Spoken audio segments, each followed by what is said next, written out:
Salut mes ambitieux, une autre vidéo avec Saint-Foral Vanier et dans celle-ci, nous allons parler des critères d'éligibilité à la bourse Chevening.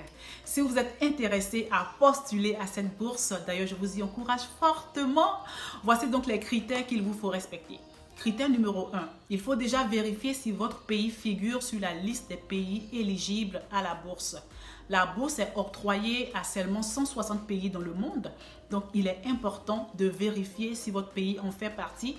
Et pour le faire, vous devez aller sur le site officiel du programme de bourse, donc le www.chevening.org, et vous pourrez voir si votre pays fait partie des pays éligibles à la bourse. Ça, c'est vraiment le tout premier critère. Critère numéro 2, il faut avoir au minimum un diplôme de premier cycle.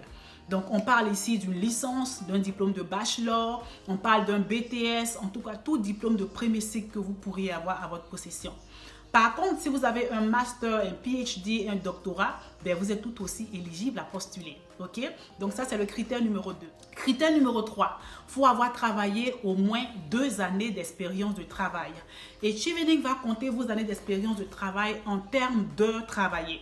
Donc, pour le programme de bourse, 2 années d'expérience de travail, c'est l'équivalence de 2800 heures travaillées. D'accord? Et c'est eux qui font le calcul. Lorsque vous allez vous inscrire et que vous serez en train de remplir votre application, vous allez indiquer par exemple combien d'heures par semaine vous travaillez pour une entreprise et pendant combien de temps. Et ensuite, le calcul va se faire automatiquement. Et c'est comme ça que vos heures de travail seront évaluées. Ce qui est intéressant, c'est que Chevening prend en compte toute expérience bénévole. Donc, si votre parcours professionnel se limite qu'à du bénévolat, ben, ces heures seront prises en compte pendant l'évaluation de votre candidature. Critère numéro 4 qui est très important, votre engagement communautaire. Rappelez-vous, le programme de bourse recherche des potentiels leaders qui reviendront après leurs études faire de l'impact dans leur pays d'origine. Donc, il est important que vous puissiez démontrer vos aptitudes en leadership et cela se vérifie par l'implication que vous avez au sein de votre communauté.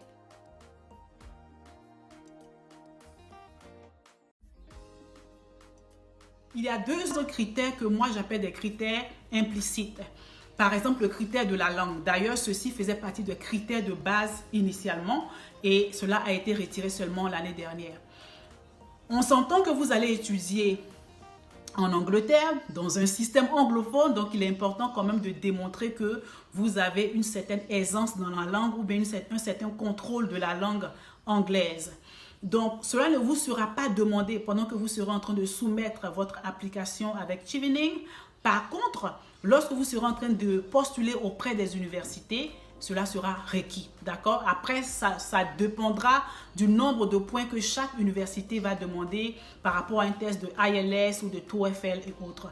Mais le critère de la langue, c'est très important. Plus tôt vous pourrez passer vos différents tests de langue, que ce soit le IELTS ou le TOEFL, ben allez-y, faites-le. J'aurai une vidéo où je vais m'étaler un peu sur les tests. Le critère que je dirais implicite, c'est aussi l'admission à l'université. Je connais des candidats qui avaient été sélectionnés pour la bourse et parce qu'ils n'avaient pas d'admission universitaire, ils ont perdu leur bourse. Donc, c'est important pour vous d'avoir cette admission universitaire. Lorsque vous postulez à Chevening, on vous demande de faire le choix de 3 universités. Et à la fin de tous vos choix ou bien à la fin de tout le processus, vous devez avoir au moins une admission dans l'une de ces universités. Et ça, c'est très, très, très important. Également, je vais faire une vidéo où je vais m'étaler sur comment faire le choix des universités et tout. D'accord? J'espère que vous avez aimé cette vidéo. N'hésitez pas à liker, à partager. On a aujourd'hui un groupe Facebook qui est pour les francophones. On a également, vous avez mes pages, mes différentes pages LinkedIn, ma page Facebook. Vous avez également ma page YouTube qui est celle de mon cabinet de coaching en carrière, donc LSV Coaching. Donc, sur ces différentes pages-là, je vais toujours apporter quelques conseils, des vidéos ici et là concernant la bourse. Alors, invitez vos amis, rejoignez le groupe. Ne soyez pas timide, il n'y a pas de questions stupides, posez les questions. Et puis, j'espère vraiment qu'à la fin de tout ceci, qu'on aura un grand nombre de candidatures provenant de la francophonie, mais surtout qu'on aura beaucoup d'admis de la francophonie. Alors, on se retrouve dans la prochaine vidéo. Partagez, likez, abonnez-vous. À très, très bientôt. Au revoir.